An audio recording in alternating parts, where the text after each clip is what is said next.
আশা করছি ভালোই আছো, আমিও খুব ভালো আছি। এই যে আমার জেঠিমা এই ফুলগুলো নিজের হাতে গাছ লাগিয়ে বড় করে এত সুন্দর একটা ফুল ফুটেছে। সেই গাছটা দেখো, আমার জেঠিমা খুব পছন্দ করে গাছ লাগাতে, আর গাছকে খুব ভালোবাসে, খুব যত্নও করে। কি সুন্দর একটা ফুল ফুটেছে, গোলাপি রঙের জবা দেখো। হ্যাঁ, এই একটা ফুটেছে, এই আর একটা ফুটেছে। এই যে আমার জেঠিমা দেখো, খুব খুব গাছকে ভালোবাসে, এত গাছকে ভালোবাসে দেখো।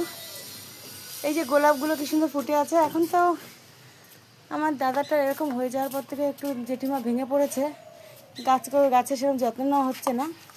তবে এই দেখো, এই আর একটা ফুল কি সুন্দর,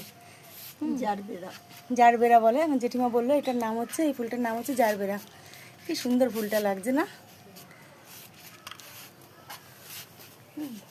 এই যে এই যে কাগজ, কি সুন্দর লাগছে বন্ধুরা। দেখেন আমার জেঠিমার হাতের গাছ, তার মধ্যে ফুলও ফুটেছে। ওই যে পেঁপে গাছে পেঁপেও হয়েছে। এগুলো সব ছাদের মধ্যেই করে আমার জেঠিমা। আরও অনেক রকম মানে ফুল গাছ ছিল, কিন্তু জেঠিমার মনটা এখন একটু ভেঙে গেছে তো। এই যে দোপাটি ফুল ফুটেছে দেখো, কত সুন্দর লাগছে, কত সুন্দর লাগছে দেখো। ও হো হো, হ্যাঁ, এই জন্য কতদিন ধরে এই দেখো কি বলে এটাকে, তারা গাঁদা বলে এটাকে, এই ফুলটাকে। আর এই যে আমার বাড়িতেও এরকম ফুল গাছ আছে, ক্যামেল, বাংলাতে কি বলে আমি ঠিক বলতে পারবো না, তবে এটাতে নাকচম্পা। যাই হোক, আমার জেঠিমা বললো এই ফুলটার নাম নাকচম্পা। আমার বাড়িতেও এই গাছটা আছে, খুব সুন্দর ফুলগুলো ফোটে। আর এই ফুলগুলো সহজে নরম হয় না, যেরকম দেখছো এরকমই থাকে, খুব ভালো লাগে। আর এই একটা ফুল আছে, এটা মাল্টিভেলিয়া এই ফুলটার নাম।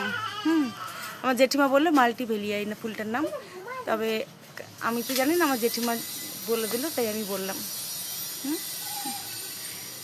এই যে ছোট ছোট বেগুন গাছ দেখো, কি সুন্দর সুন্দর বেগুন গাছ উঠেছে। এখন এই ছাদের ওপরে আমার জেঠিমা এই নিয়েই থাকে। এই যে লঙ্কা গাছে আবার লঙ্কাও হয়েছে, আগে অনেক লঙ্কা হয়েছিল। এই দেখো কত বড় একটা লঙ্কা হয়েছে। ও মা, আমি তো এটা দেখিনি, দেখলে তো আমি তুলে খেয়ে নিতাম বন্ধুরা। আমি কিন্তু দেখিনি এই ফুল, এই লঙ্কাটা। বাহ, এই ছাদের উপরেই সব চাষ করে। এই যে ধনে পাতা গাছ, এই বিলেতি ধনে বলে এটাকে, বিলেতি ধনে পাতা গাছ বলে। থানকুনি পাতা থেকে নিয়ে সব আছে। এই একটু একটু করে এই গাছ নিয়েই থাকে, ফুল গাছ, বেগুন গাছ। এই যে বেগুন গাছগুলো কি সুন্দর, লঙ্কা গাছ, এই দেখো কি সুন্দর সুন্দর লঙ্কা গাছ হয়েছে। তো তোমাদের কিরকম লাগলো